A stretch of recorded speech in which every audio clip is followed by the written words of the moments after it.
Back to track and field now. We've been telling you all about the men's 1500-metre heats, but the women are also in action out there today, coming down to the 1500-metre semi-finals. And here to tell you all about them is Bruce McRoberts. Yes, Charles, just over 2 laps to go. It is a semi-final officially, but really a heat because we didn't have enough numbers for heats in this particular event. And so the first 4 and the 4 next fastest overall qualify for the final. And as Gerdes of West Germany leading from Chepchirchir of Kenya, Melinte, the 800-metre champion, is trying to do a cruise and double up. She's running 3rd. She's a very good 1500-metre runner. Van Hulst from the Netherlands 4th. Making a run is Richburg, the black American in this field. There's a white American called Kane also in the field. They ran 2nd and 3rd behind Wysocki in the trials. In fact, they were 3rd and 4th with Decker in between them. McRoberts running wide from Canada. A very bunch field and Lovin near the back of the pack. Raylene, there's not going to be much between a lot of these girls. No, there's not. Gerdes took the lead right from the first steps and Chepchirchir stayed there with her.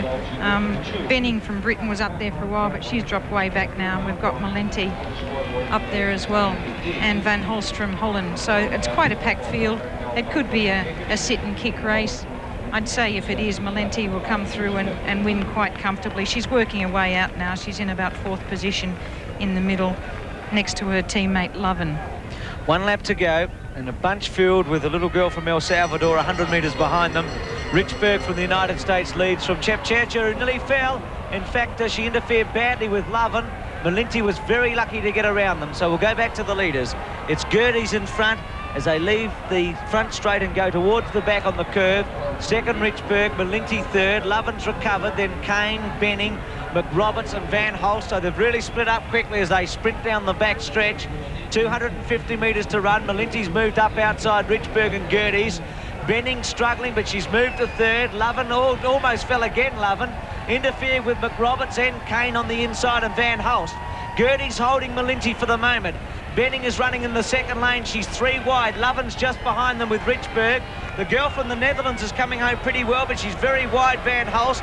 And now Kane and McRoberts. What a great finish. First 4 to go through. Gerdes inside of Melinte. Then Benning and Lovin. They've got a bit of a gap over McRoberts and also Van Hulst. It's Melinte in front of Benning and Lovin and also Gerdes. Melinte's 1st. Benning 2nd. Lovin ran out of room but got 3rd. Gerdes got 4th. McRoberts was 5th and Van Hulst a little gap to Kane, Richburg. Melinte's got through a real roughhouse, Raylene. Yes, it was. There were a couple of incidents there that nearly caused 1 or 2 of the good athletes to go down. Chepchirchir, I think, had run a race too early, was just trying to stay with the pack, really not knowing what pace was all about, and she dropped back. When she started to drop back, she nearly took a few of the girls down with her. There's Melinte, an easy winner. I think that she's probably going to double. She's looking fine and she's got a time well beyond that of the others. Benning as well from Britain. She's run well to qualify through in 2nd place. Here we come off the turn. We've got Melinte in the middle. Gerdes has done a great job. She's led all the way, done her work. She sat there and she's comfortably qualified through. Benning on the outside is working harder than the 2 girls on the inside. And Lovin just behind them. Lovin's in there, sitting in there just behind. She's a real sit girl in the 800 metres. She did exactly the same thing to qualify through. There she goes. She ran up on the back of her teammate, I think, and nearly went over, which is a bit of a surprise. And on the outside, you've got Van Hulst from Holland and McRoberts from Britain qualifying through. Or one of those, I think Van Hulst will have to come through on one of the fastest qualifiers. So that's the first of the semi-finals in the women's 1500 metres. Back to the studio and Charles Slade. Thank you very much, Bruce. And the other one is coming up in a few minutes' time. Between then, though, let's take a look at 2 earlier